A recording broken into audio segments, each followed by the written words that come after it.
Boza Edwards. He's the challenger, and the champion, Hector Macho Camacho. Boza Edwards, really kind of a low-key guy, but you have the feeling he's the kind of guy maybe just kind of laying back in the weeds. Well, you know, this is the first time I've done a fight on clay courts. That's true. Barry and Ray. And in that first fight, what was so unconventional about it was both fighters came to the net. And they were volleying, you know. And here in this fight, we have more of a classical confrontation in which we're going to have a baseliner and a net player.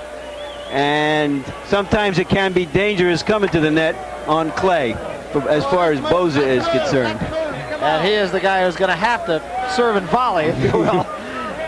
Cornelius Boza Edwards. First time in a week that I've seen him really have that serious expression. He's a real likable kind of guy, very loose. He's been in there against some pretty good competition. You think he's got a drop shot in him for Camacho? I quit. That's it. That was all right, man. That was good. That was the pick of the litter right there. So Boza Edwards starts toward the ring here. Very quiet reception by this crowd at Miami Beach.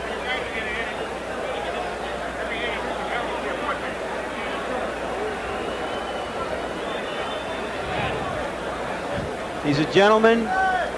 First time in my life when I was in a fighter's apartment before the fight, he had a textbook on one of the tables on electronics. He goes to a college in Las Vegas studying automobile mechanics and electronics. As you can see, he has been around for 50 fights, won 44 of them, has 5 losses. The draw, incidentally, was in his last fight with Terrence Ali. He has 34 knockouts, so he can punch. Now, whether he can punch against the likes of Macho Camacho remains to be seen. He said about Camacho that he runs. He said he's not a pressure fighter, so he's not too worried about it.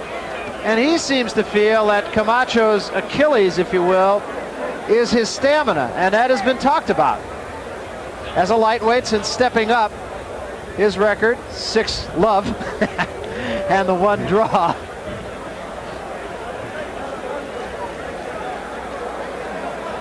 He felt, and I guess this is normally the case, but he did feel that that draw with Terrence Ali at worst should have been a split decision in his favor.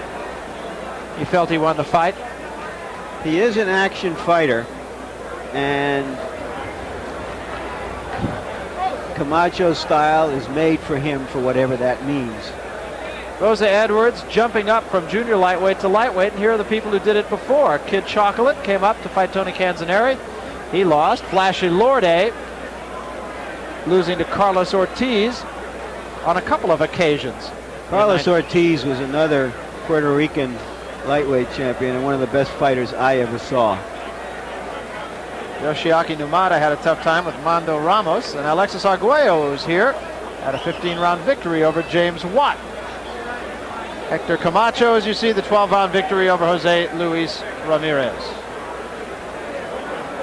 Camacho now talking about moving up a division, and of course playing one of the games that fighters and football teams both have in common, keeping the opponent, the visitor, in the ring. If ever such a tactic was futile, it certainly is against Boza Edwards, who has been around since the 1976 Olympics. In fact, Barry, you know, he was in Montreal for the Olympics with the Ugandan Olympic team, and when they pulled out of the Olympics for political purposes, there went his chance at a gold medal.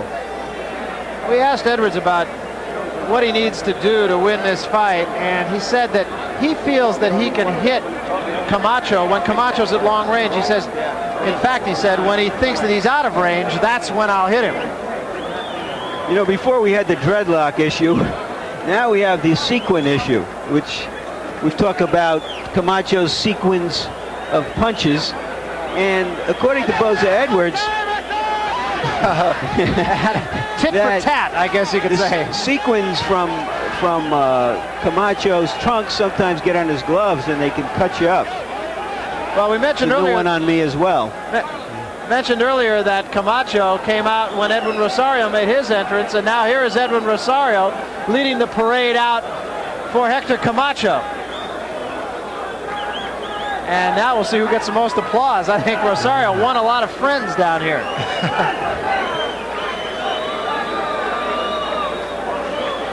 Little national solidarity never hurt. I think Rosario really earned Camacho's respect in that fight. Basically, Hector Camacho, a very nice guy. He doesn't let you not like him. You know, his trainer or advisor, Marty Cohen, said an interesting thing to me this morning at the weigh-in, which incidentally Camacho showed up for 20 minutes early because he was so hungry from having to lose weight that he wanted to get it over with so he can go and eat.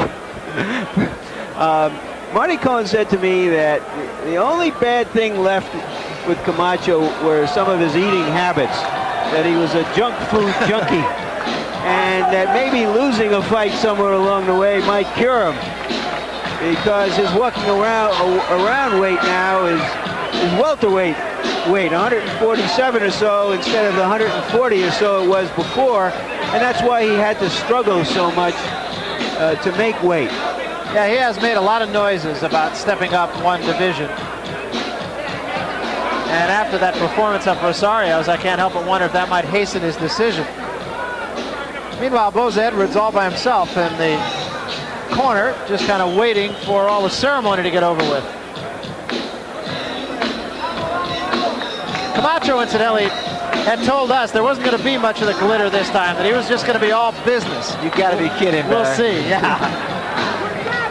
Well, I'm curious about it because I'm wondering what that last fight had, what kind of impact that last fight had.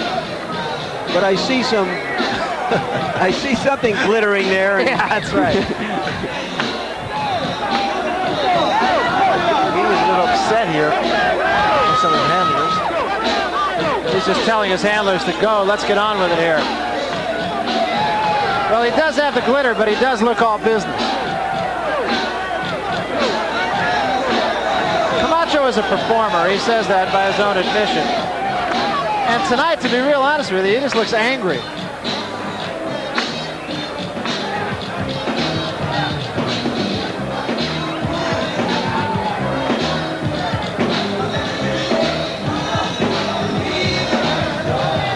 One of those athletes for whom the playing field is a stage.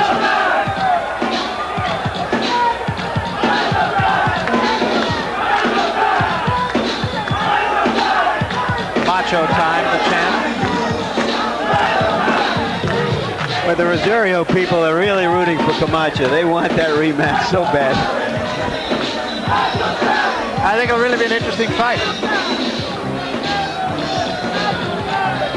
When and if.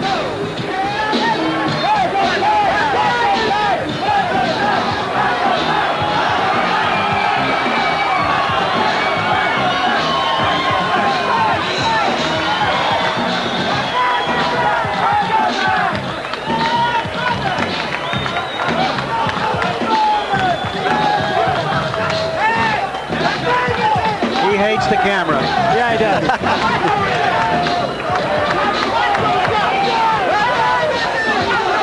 There's the record of Hector Camacho.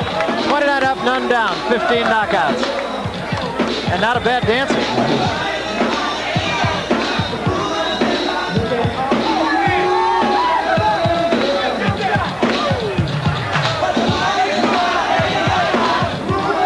Here's a look.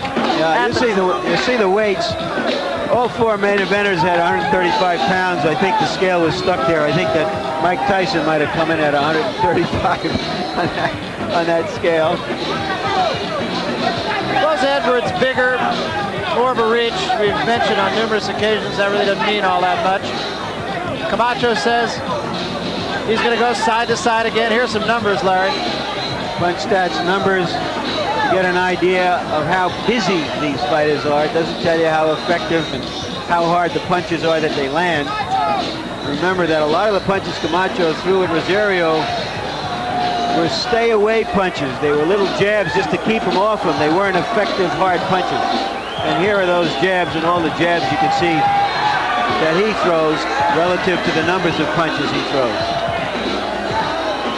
And meanwhile, the dance goes on. Well, we'll tell you about the rules, and as you mentioned earlier, they're virtually the same as the WBC, but we go 12 rounds this time, and the 3 knockdown rule is not in effect. 10-point must system. 3 judges score the fight. No standing 8-count. Fighter can be saved with the bell only in the final round. Those are the WBC rules. Let's now go to the ring announcer. Frank Freeman will have the pre-fight introductions. Talk about the odd couple, Frank Freeman and Macho Camacho. Ladies and gentlemen, we've just had an added starter. In the ring at the moment is the WBC undisputed heavyweight champion of the world, Trevor Berbick.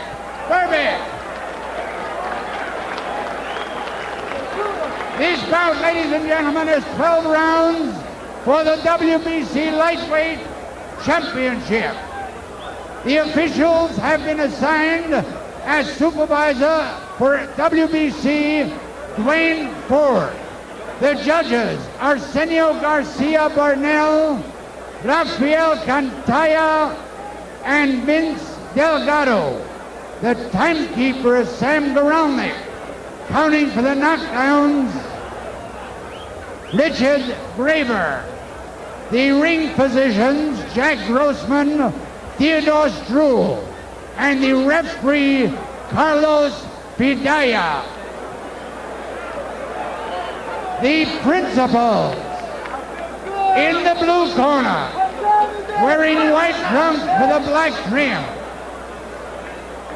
weighing 135 pounds from Las Vegas, Nevada, with a record of 44-5-1, including 34 knockouts, the number 2 contender of the WBCA Championship, Cornelius Boza Edwards.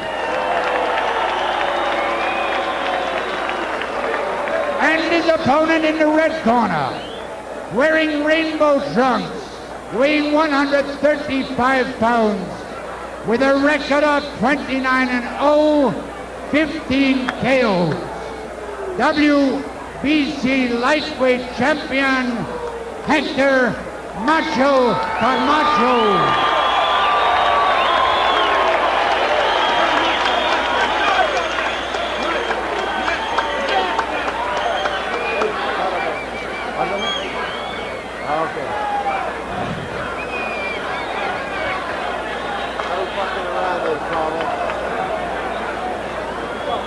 Carlos Padilla, the referee, will give the instructions to the fighters. Okay. You're going to box for 12 rounds. You know the rules? Oh, yeah. You got a license. You need one, Okay. Let me take.